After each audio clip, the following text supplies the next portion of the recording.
ಶ್ರೀ ಗುರುಭ್ಯೋ ನಮಃ. ನಾನು ಕೃಷ್ಣಕುಮಾರ ಶರ್ಮಾ, ನಿಮ್ಮ ವಿಶ್ವಾಸಿತ ಜ್ಯೋತಿಷ್ಯ ಮಾರ್ಗದರ್ಶಿ.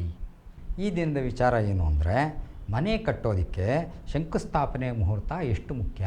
ಶಂಕುಸ್ಥಾಪನೆಗೆ ನಾವು ಒಂದು ಒಳ್ಳೆಯ ಮುಹೂರ್ತವನ್ನು ಯಾಕೆ ನಿಶ್ಚಯ ಮಾಡ್ಕೋಬೇಕು, ಏನಂತಹ ಪ್ರಾಮುಖ್ಯತೆ ಅದರದ್ದು, ಈ ವಿಷಯನ ಈಗ ತಿಳ್ಕೊಳ್ಳೋಣ. ಒಂದು ಮನೆ ಕಟ್ಟಬೇಕು ಅಂತಂದರೆ ಬಹಳ ಕಷ್ಟ ಇದೆ.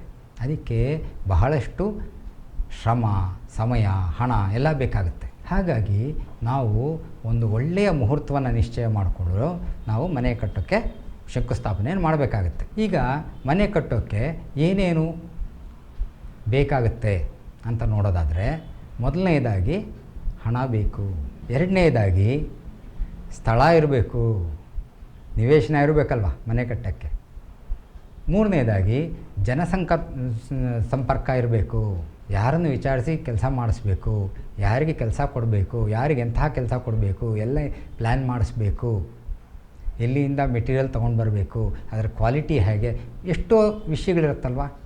ಅದಕ್ಕೆ ತಿಳಿದಿರತಕ್ಕಂತಹ ಜನಗಳ ಸಂಪರ್ಕ ಇರಬೇಕು. ಇದಿಷ್ಟು ಆದಮೇಲೆ ಕೆಲಸಕ್ಕೆ ಜನ ನೀಡ್ತೀವಿ, ಆ ಕೆಲಸಕ್ಕೆ ಬರತಕ್ಕಂಥ ಜನರ ಸಹಾಯ ಸಹಕಾರಗಳು ಬೇಕು. ಮುಖ್ಯವಾಗಿ ಪ್ರಕೃತಿಯ ಸಹಕಾರ ಇರಬೇಕು. ಹಾಗೆಯೇ ನಮ್ಮ ಮನಸ್ಥೈರ್ಯ ಮತ್ತು ದೃಢ ಆರೋಗ್ಯ ಸಹ, ದೇಹದ ಆರೋಗ್ಯ ಬಹಳ ಮುಖ್ಯ ಆಗುತ್ತೆ.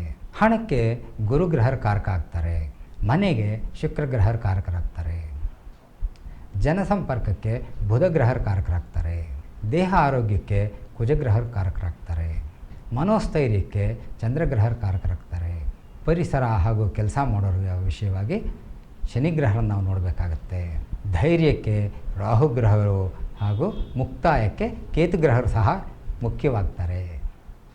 ಆದ್ದರಿಂದ ನಾವು ಈ 7 ಗ್ರಹಗಳನ್ನು ಗಮನಿಸಿ ನಮಗೆ ಎಷ್ಟು ಅನುಕೂಲವಾಗಿದೆಯೋ ಅಂತಹ ಮುಹೂರ್ತವನ್ನು ನಾವು ನಿಶ್ಚಯಿಸ್ಕೋಬೇಕಾಗತ್ತೆ. ಮನೆ ಮಾಡಬೇಕು ಅಂತಂದರೆ ಸ್ವಲ್ಪ ಸಾಲ ತಗೊಳ್ಬೇಕಾಗತ್ತೆ. ಅದಕ್ಕೆ ಸಾಲ ಯೋಗ ಯಾವಾಗಿದೆ ಹಾಗೂ ಅದನ್ನ ತೀರಿಸೋಂಥ ಮುಹೂರ್ತ ಯಾವುದಿದೆ. ಸಾಲ ಮಾಡೋದು ಹೆಚ್ಚಲ್ಲ, ಸಾಲವನ್ನು ತೀರಿಸೋದು ಸಹ ಮುಖ್ಯ ಆಗುತ್ತೆ. ಹಾಗಾಗಿ ಅದಕ್ಕೆಲ್ಲ ಸೂಕ್ತವಾದ ಒಂದು ಮುಹೂರ್ತವನ್ನು ನಾವಿಟ್ಟು ಶಂಕುಸ್ಥಾಪನೆ ಮಾಡಿದರೆ ನಾವು ಬಯಸಿದಂತಹ ಮನೆ ನಮಗೆ ಸಿಗುತ್ತೆ. ಅದರಲ್ಲಿ ನಾವು ಸುಖ ಸಮೃದ್ಧಿಗಳನ್ನು ಹೊಂದಬಹುದು. ಇಷ್ಟೆಲ್ಲ ಮುಖ್ಯವಾಗಿರೋ ಶಂಕುಸ್ಥಾಪನೆ ಮುಹೂರ್ತ ಎಷ್ಟು ಮುಖ್ಯ ಅಲ್ವಾ. ಇಷ್ಟೆಲ್ಲ ಜ್ಞಾನವನ್ನು ಕೊಟ್ಟ ಶಿವಂ ಗುರುಜಿಯವರಿಗೆ ನನ್ನ ನಮಸ್ಕಾರಗಳು. ಶ್ರೀ ಗುರುಭ್ಯೋ ನಮಃ. ಜೈ ಶ್ರೀ ಕೃಷ್ಣ.